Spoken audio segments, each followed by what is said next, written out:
ఎంజీరావు గారు, దేశ విభజన తర్వాత అంటే 1947లో రెండు దేశాలకి స్వాతంత్రం వచ్చింది. కానీ ఈ 78 ఏళ్ళు కనుక చూసుకుంటే భారతదేశంలో స్థిరమైన ప్రభుత్వం ఉంది, అందున ప్రజాస్వామ్య ప్రభుత్వం. కానీ పాకిస్తాన్లో అటువంటి పరిస్థితి కాదు. 1947 తర్వాత ఈ 78 ఏళ్లలో మీరు చెప్తూ ఉన్నట్టుగా ఎక్కువ కాలం సైన్యం పరిపాలనలోనే ఉన్న పరిస్థితి. సో ఎందుకు పాకిస్తాన్లో దుస్థితి అంటే ఏం చెప్తారు? ఎందుకు ప్రజాస్వామ్య స్థిరమైన ప్రభుత్వం రావడం లేదు పాకిస్తాన్లో? ఎస్ అండి, ఇప్పుడు సింపుల్గా చెప్పాలంటే పాకిస్తాన్లో ప్రజాస్వామ్యం అనేది భారతదేశంతో పోలిస్తే అస్సలు ఉండదు. 1947లో ఈ రెండు అవతరించిన తర్వాత భారతదేశంలో గత 78 సంవత్సరాలుగా అద్భుతమైన ప్రజాస్వామ్యం. భారతదేశం అంటేనే ప్రపంచంలో అతిపెద్ద ప్రజాస్వామ్యం. ఈవెన్ పశ్చిమ ప్రజాస్వామ్య దేశాలకి అంటే మాతృకులు అనేది చెప్పబడే ప్రపంచ దేశాల కంటే అద్భుతమైన ప్రజాస్వామ్యం భారతదేశంలో ఉంది.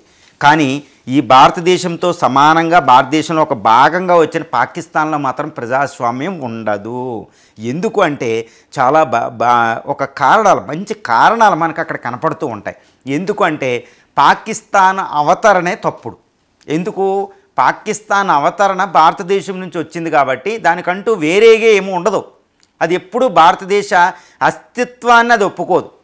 అందువల్ల దాని అవతరణే భారత అస్తిత్వాన్ని ఒప్పుకోకుండా వచ్చింది కాబట్టి దాని అస్తిత్వం నిలుపుకోవడానికి భారత వ్యతిరేకత అనేది అక్కడ ఎప్పుడూ ఉండాలి. అంటే భారత వ్యతిరేకతే ఆ రాజకీయాలకు ప్రాతిపదిక అవుతుంది. అక్కడ ఆర్మీ కానీ, పాకిస్తాన్ ప్రధానమైన పొలిటికల్ పార్టీ పిఎంఎల్, పాకిస్తాన్ ముస్లిం లీగ్ కానీ, పాకిస్తాన్ పీపుల్స్ పార్టీ కానీ ఏ పార్టీలు వచ్చినా ఈ భారత వ్యతిరేకత అనే దాని మీదే నడుస్తాయి.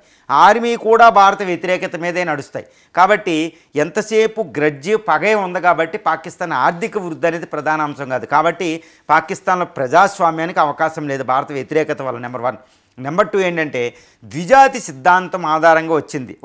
ఒక ప్రతి దేశానికి ఒక సైకాలజీ అనేది ఒకటి ఉంటుంది, ఫిలాసఫీ అనేది ఒకటి ఉంటుంది, ఒక తాత్వికత ఒకటి ఉంటుంది. ఈ తాత్వికత ఆధారంగా మానసిక పరిపక్వత ఉంటుంది. పాకిస్తాన్ మెంటల్లీ అంటే సైకలాజికల్గా, ఫిలసాఫికల్గా, తాత్వికంగా, మానసికంగా పాకిస్తాన్ అనేది ఎప్పుడూ కూడా పగతో రగిలిపోతూ ఉంటుంది. మతం వల్ల, సాందస్వాదం వల్ల రగిలిపోతూ ఉంటుంది. కాబట్టి మతమే ప్రాతిపదిక. ఆ ప్రజాస్వామ్యానికి మతం ప్రాతిపదిక అయిన ఒక దేశాల్లో ప్రజాస్వామ్యం బతకదు. రెండోది, అసలు పాకిస్తాన్ అనేది ఇస్లామిక్ దేశమైనప్పటికీ, ఇస్లామిక్ దేశమైన ఆయన ప్రకటించుకున్నప్పటికీ పాకిస్తాన్ ఆత్మ ఎక్కడుంది? ప్రతి దేశానికి ఒక ఆత్మ ఉంటుందండి.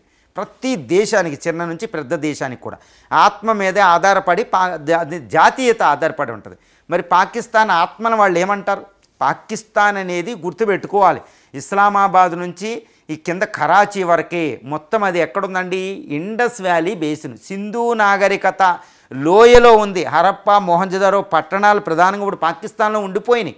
హరప్పా, మొహంజదారో ఈ పట్టణాలన్నీ అంటే ఇండస్ వ్యాలీ బేసిన్లో సింధు నాగరికతకి అంటే ప్రపంచంలో అతిపెద్ద ప్రాచీన నాగరికత మూల స్థానంలో ఉండి కూడా పాకిస్తాన్ ఎప్పుడూ కూడా మా ఆత్మ సింధు నాగరికత కాదు, కానీ ఇస్లామిక్ మక్కా మదీనా దగ్గర ఉన్నది అంటది. అసలు పాకిస్తాన్కి మక్కా మదీనా ఇస్లామిక్ అనే రిలీజియన్ సంబంధం ఉందో తప్పితే మిగిలిన వాటిలో ఎటువంటి సంబంధం ఉండదు నాగరికత పరంగా.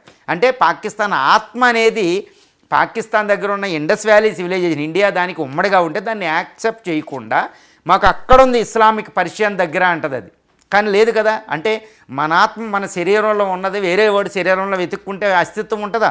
అందువల్ల పాకిస్తాన్కి అస్తిత్వమే లేకుండా పోయింది ఈ రెండు. సో ఈ రెండు అంటే ఫిలసాఫికల్, తాత్వికంగా, మానసికంగా పాకిస్తాన్ అనేది తనకు తాను గుర్తించలేని పరిస్థితి. ఎప్పుడు మతం మీద ఆధారపడి ఇండియా యాంటీ ఇండియనిజమే అక్కడ ఉంటుంది. కాబట్టి అక్కడ రాజకీయ పార్టీలు బతకాలంటే యాంటీ ఇండియనిజం, భారత వ్యతిరేకతను పెంచి పోషించాలి. కాబట్టి ఎప్పుడు భారత వ్యతిరేకత అంటే భారతదేశంతో యుద్ధాలు కాబట్టి వాళ్ళ శక్తి సరిపోదు. కాబట్టి ఎంతసేపు ఉన్నవనాలు దాన్ని పెట్టడం వల్ల ఆర్థిక వృద్ధి లేదు, కాబట్టి స్థిరత్వం లేదు, ఆర్థిక స్థిరత్వం లేదు, సామాజిక స్థిరత్వం లేదు, తాత్వికంగా అస్తిత్వం లేదు. కాబట్టి అది వెంటనే ఇంకెప్పుడు డీస్టెబిలైజ్ అయ్యి ఎప్పుడు స్థిరత్వం లేని ఒక పాకిస్తాన్ ఉంది. దానివల్ల ప్రజాస్వామ్యానికి అక్కడ అవకాశమే లేదు. పాకిస్తానీ ప్రజలు ప్రజాస్వామ్యవాదులే, గుర్తుపెట్టుకోవాలి. కానీ పాకిస్తాన్లో ఉన్న ఏ ఎస్టాబ్లిష్మెంట్ కూడా కాదు. అందుకే ఇప్పుడు వరకు రాజ్యాంగాన్ని మారుస్తూనే ఉన్నారు. ఇప్పటికే డజన్ల కొద్దీ రాజ్యాంగాలు వచ్చాయి పోయాయి కొత్తగా ఉన్నాయి. కానీ భారత రాజ్యాంగం చూడండి ఎంత స్థిరంగా ఉంటుందో. కాబట్టి భారతదేశంతో పోలికే లేదు. భారతదేశంతో ఎప్పుడూ స్నేహం కోరుకోకపోవడమే దాని యొక్క పరిస్థితికి అధపాతాళానికి వెళ్ళడానికి ఒక రీజన్ అని చెప్పవచ్చు. ఇక పాకిస్తాన్ అనేది ప్రజాస్వామ్యం అనేది రావాలి అంటే మొత్తం ఎంటైర్ రివ్యాంప్ అయ్యి భారతదేశంతో సత్సంబంధాలు కలిగి ఉండాలి. కానీ దానికి అవకాశం ఉందా? కానీ లేనే లేదు. కాబట్టి పాకిస్తాన్ ఎప్పుడు ఫెయిల్డ్ స్టేట్, ఆర్థికంగా, సామాజికంగా, రాజకీయంగా, మానసికంగా, ముఖ్యంగా తాత్వికంగా అక్కడ స్థిరత్వం అనేది ప్రాప్తించడం అనేది అసాధ్యం, ఏదన్నా మిరాకిల్ జరిగితే తప్పితే.